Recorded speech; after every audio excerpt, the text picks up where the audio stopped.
सोचिए, क्या ऐसा हो सकता है कि किसी जगह की मिट्टी की जो खुशबू है, वहां के लोगों की मेहनत, उसे पूरी दुनिया तक पहुंचाया जा सके। सुनने में शायद मुश्किल लगे, पर आज की हमारी कहानी बिल्कुल इसी के बारे में है। तो चलिए आपको सीधे ले चलते हैं मध्य प्रदेश के छिंदवाड़ा।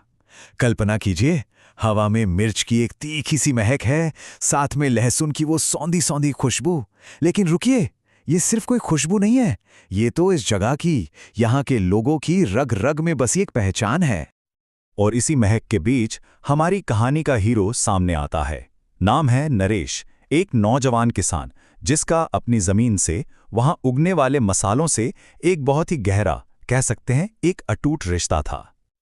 अब नरेश का एक सपना था, और ये सपना सिर्फ अच्छी फसल उगाने तक का नहीं था। नहीं, वो चाहते थे कि उनके खेतों की ये जो महक है, उनकी जमीन का जो असली सार है, वो देश के कोने कोने में हर रसोई तक पहुंचे। लेकिन जैसा कि होता है, हर बड़े सपने के रास्ते में कोई ना कोई चुनौती तो आती ही है। नरेश ने फसल तो बहुत जबरदस्त उगा ली, पर उसके बाद उनके सामने एक बहुत बड़ी मुश्किल आ खड़ी हुई। एक ऐसी मुश्किल जिसने उनकी पूरी कहानी का रुख ही बदल दिया। और देखिए दुविधा कैसी थी। एक तरफ तो नरेश के मसाले थे, जिनका स्वाद और खुशबू मतलब लाजवाब थे, बेजोड़।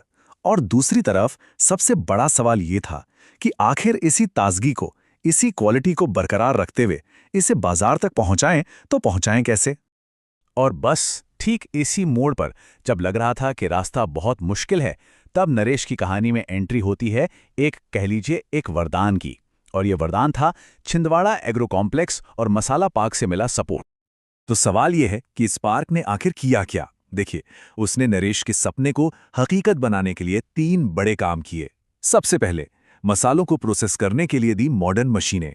दूसरा, उनकी फ्रेशनेस और क्वालिटी बनी रहे, इसके लिए दी बेस्ट पैकेजिंग की सुविधा। और तीसरा, मार्केट को समझने के लिए एक्सपर्ट्स की सलाह। और बस इतना होते ही नरेश की जो कच्ची मेहनत थी ना, वो अब मार्केट के लिए तैयार एक जबरदस्त प्रोडक्ट बन चुकी थी। और नरेश के इस जुनून को, इस मेहनत को ऑफिशियल पहचान भी मिली।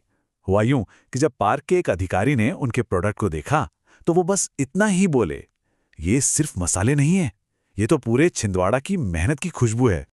तो देखिए, जब मेहनत, सही मदद और एक बड़ा सपना, ये तीनों चीजें एक साथ मिल जाती हैं, तो नतीजा तो शानदार होना ही था। और यहीं से जन्म हुआ एक नए, एक पावरफुल ब्रांड का।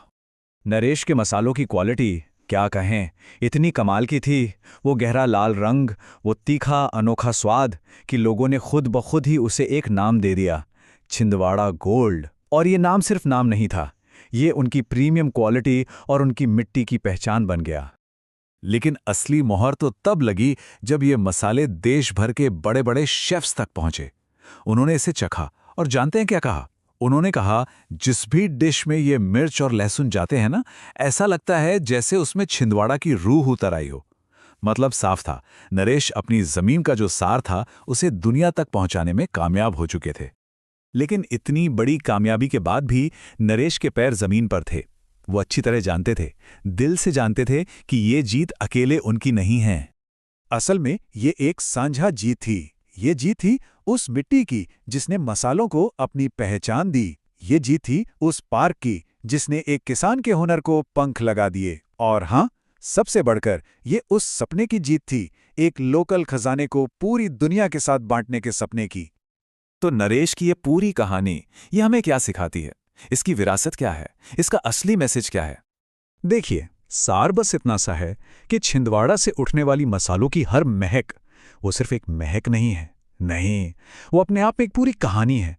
मेहनत की कहानी, लगन की कहानी, और अपनी जड़ों से जुड़े रहने की एक खूबसूरत कहानी। और यहीं पर यह कहानी हमें एक बड़े सवाल के साथ छोड़ जाती है। देखिए, छिंदवाड़ा की ये कहानी सिर्फ छिंदवाड़ा की नहीं है, ये तो लोकल प्राइड और पहचान की एक यूनिवर्सल कहानी है। तो अब सोचने वाली बात यह है कि हमारे अपने इलाके की, हमारे अपने क्षेत्र की ऐसी कौन सी चीज़ है जो पूरी दुनिया को एक कहानी सुना सकती है?